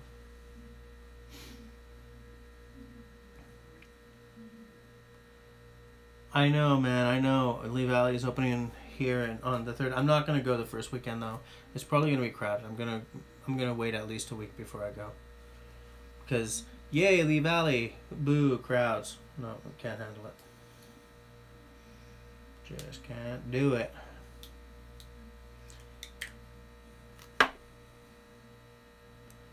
Hold on, I'm just taking a look.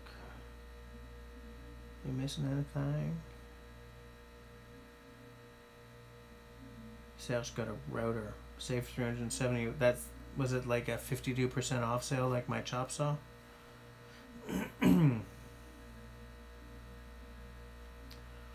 I looked at Young and Mackenzie's website, but they're more of a distributor. Wow, Hamza, man, you get all the best deals. You get all the best damn deals. Young and Mackenzie. Isn't Young and Mackenzie... Aren't they the guys who have all that like axe care stuff as well? Whatever it's called? Or am I not remembering that part? Yeah, Axe Stone, Knife and Axe, the Knife and Axe line, yeah. Yeah, they do Council Tool. They do Hella. Find a store.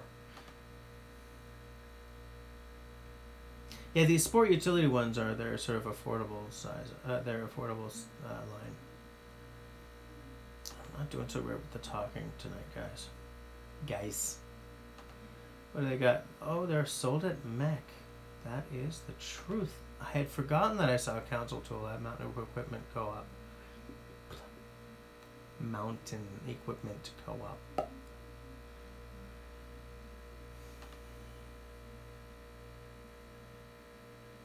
$60% off. Wow. And $70 for the bits? Oh. Yeah, Simo, you're right. He's just owning us constantly. Yeah, I got this for $1. What? That's a Hudson's Bay blanket, man. Yeah, I got this for $1. What? That's like X. That's like Y. That's like Z. I can't believe it.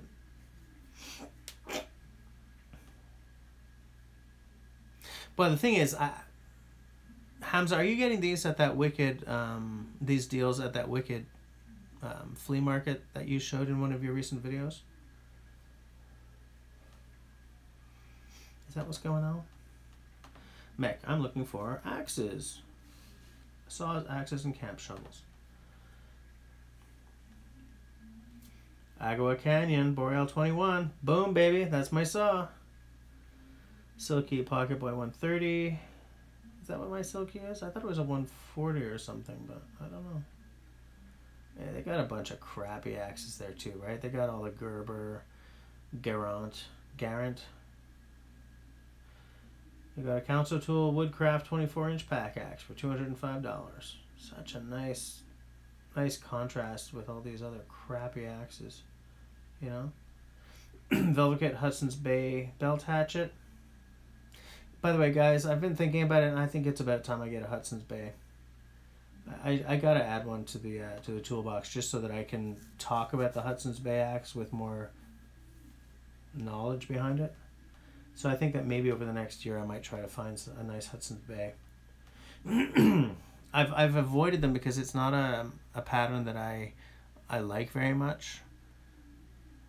Like I like the join, you know, where the eye is. I like it to have lugs or something to give it a little bit more, you know, a little bit more solidity. And so I've always avoided the Hudson's Bay because they've seemed a little too flimsy for me, but I'm probably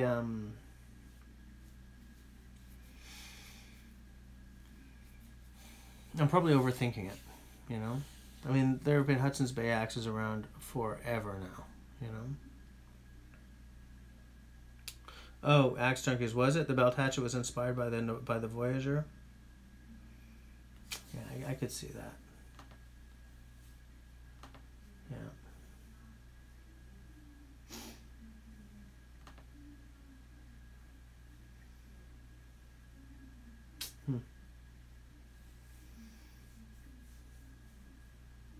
Yeah, nice design.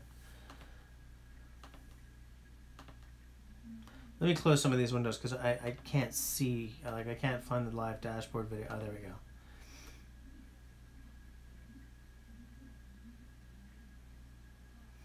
The belt hatchet has eye ridges. Okay, interesting. Craig, is it marbles that has the eye ridges? Like 3 per side? Because that sort of popped up in the video that Serge and I shot last week and I don't have up yet. I was trying to remember which one it was that has the eye ridges, and I think it's marbles, but I'm not sure.